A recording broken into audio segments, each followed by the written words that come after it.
हे बघा मित्रांनो, आपण एक खंतोडी काढलेली आहे आणि आता बघा इथे एक दुसरी आहे ती पण आपण काढू.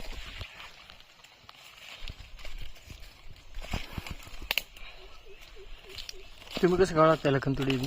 हे बघा हे पान आहे बघा, हे येले असतो याला बघा, याचा येले बघा दिसते का, नागिणीच्या पानासारखं पाणी.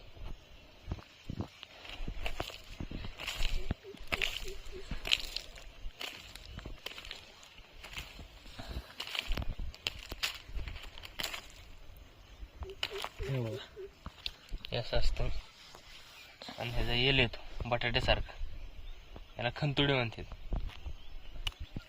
आणि हे धुवायचं मस्तपैकी पाण्याने.